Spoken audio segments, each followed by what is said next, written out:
Menyebut Jalan Surya Kencana Kota Bogor, tentu langsung terbayang dengan pusat aneka jajanan murah nan nikmat khas kota hujan.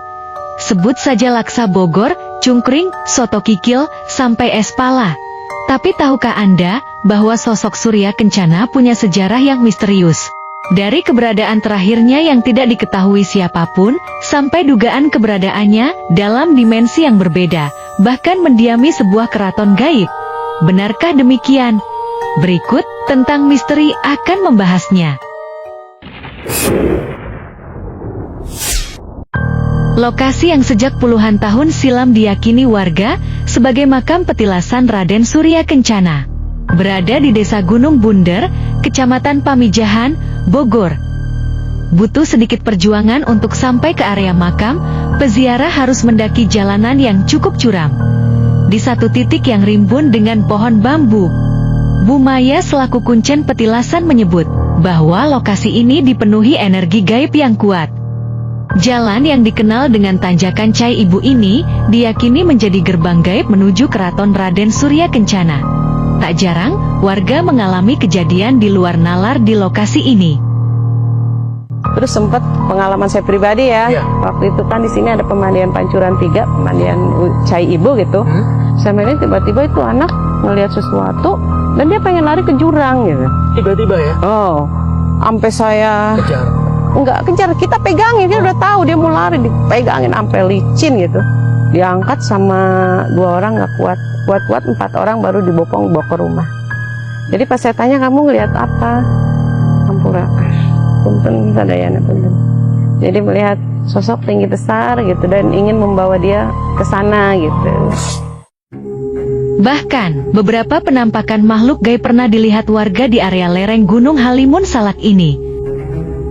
Dia dari bawah nih pulang maghrib gitu.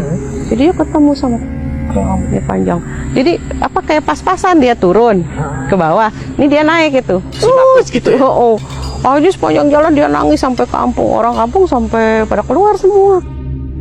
Tak jauh dari tanjakan Cai Ibu, Bu Maya menunjukkan sebuah batu berukuran besar yang menancap tepat di bibir bukit. Batu ini disebutnya dengan situs Kuta Genggelang. Banyak yang menganggap area ini adalah lokasi di mana sosok Raden Surya Kencana tinggal secara gaib bersama para pengikutnya. Situs Kuta Genggelang. Situs Kuta Genggelang. Saya lihat batu besar ya Bu ya? Ya, batunya kalau dari situs dibilang situs punden berundak. Dan menurut cerita leluhur saya, uyut moyang saya, ini adalah pintu gaib menuju ke Pajajaran Karaton, Pajajaran Leit Salawejaja. Ini pintu yang kedua. Pintu yang kedua ya? Kalau kita ini udah mau masuk, kalau yang di Ciibu itu pertama. Dari batu situs Genggelang, Bu Maya mengajak kami menuruni jalan setapak di lereng bukit. Terlihat beberapa pancuran mengucur deras.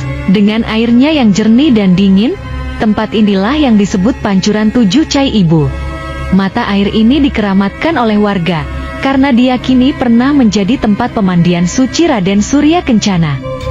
Ini tempat pemandiannya, ada wali pernah mandi di sini. Terus para sesepuh-sesepuh kayak yang Raden, kayak zaman petinggi-petinggi zaman dulu gitu ya. Ini kan pemandian untuk membersihkan segala, kayak kita acara ngabung bang. Ngabung bang. Kan orang tua dulu itu suka menuntut ilmu, ya gitu. Menuntut ilmu untuk membersihkannya, merapikannya, semuanya di Pancuran 7. Jadi nggak usah pergi ke mata air banyak, karena ini udah cukup 7 mata air di sini. Ini pemandian Pancuran 7. Oh, yang tadi Ibu bilang tadi Pancuran 7 ya? Iya, yang kalau mau jarah ke Eyang, biasanya para peziarah mandi dulu di sini, membersihkan diri Sebelum biasanya, ke makam ya? sebelum ke makam itu. Kenapa sih disebut Pancuran 7 gitu? Karena pancurannya ada 7, dan menurut cerita orang tua dulu ini pemandiannya Putri 7. Oh, 7 putri bidadari gitu? Iya. Khasiat yang terpancar di mata air ini, konon bisa melunturkan energi negatif yang bersarang di tubuh manusia. Dari melepas gangguan guna-guna gaib, sampai melepaskan susuk yang bersarang di tubuh. Ada anak buah saya, pernah dia sering, dia sih nggak bilang kalau dia pasang susuk ya. Iya. Tapi intinya dia mau mandi aja, mau dimandiin sama saya, mau diobatin gini. Intinya mau ngebersihin badan lah, ngilangin aura yang negatif, jadi nimbulin yang aura yang positif. Nah, akhirnya saya mandiin.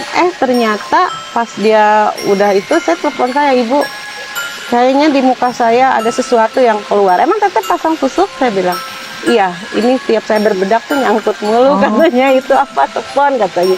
Ya udah teh cabut aja. Saya bilang iya. Dan itu ada beberapa, bukan hanya satu.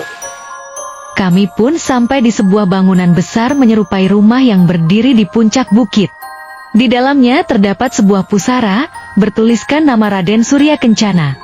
Bu Maya menyebut pusara ini bukanlah tempat mengubur jasad Raden Surya Kencana. Makom itu patilasan ya. Makom itu patilasan beliau dulu. Waktu zaman dahulu kala, menurut cerita nenek saya, cerita orang tua dulu ya, beliau tuh pernah bertafa lama di sini. Kayak batu zaman dulu. Makom berbentuk makom tapi tipis-tipis, ini tetap masih ada 3. Oh, semacam batu-batu. Tipis, iya, punden berundak tipis gitu. Menilik catatan sejarah, Raden Surya Kencana dikenal juga dengan nama Raga Mulia sekaligus Panembahan Pulasari. Putra Arya Wiratanudatar, tokoh pendiri Kerajaan Cianjur, dipercaya sebagai raja terakhir Kerajaan Sunda yang beribu kota di Pakuan Pajajaran atau sekarang menjadi kota Bogor. Disebutkan, saat Pakuan diserang Kesultanan Banten dan Cirebon, Surya Kencana menyingkir ke Pulasari Pandeglang. Dia melanjutkan pelariannya sampai di area hutan puncak Gunung Bunder untuk bersemedi mencari ketenangan diri. Dari sinilah masyarakat meyakini makam batu kuno di kampung Gunung Bundar ini adalah tempat petilasan Raden Surya Kencana. Tetapi versi Babat Cianjur menyebut Raden Surya Kencana dinikahkan oleh ayahnya dengan sosok putri dari bangsa jin dari Gunung Gede. Konon sejak saat itulah Raden Surya Kencana ikut tinggal bersama istrinya di kerajaan gaibnya hingga sekarang. Namun faktanya, tak ada yang tahu di mana keberadaan terakhir sang raja. Masyarakat hanya meyakini Raden Surya Kencana masih ada alias belum meninggal. Sosoknya hanya menghilang entah kemana atau moksa. Raden Surya Kencana sendiri itu sebenarnya beliau itu sosok siapa sih dulu yang dijelasin sama leluhurnya Bu Maya? Karena katanya beliau adalah raja terakhir Pajajaran. Raja terakhir Pajajaran yang tanpa mahkota ya. Tanpa mahkota. Iya, karena kan mahkotanya udah dibawa ke Sumedang, larang ya dulu ya, menyebarkan termasuk agama Islam. Dan beliau itu mungkin niis-nipi ketika perang dulu ya sama Banten. Menyepi. Iya, menyepi di sini gitu.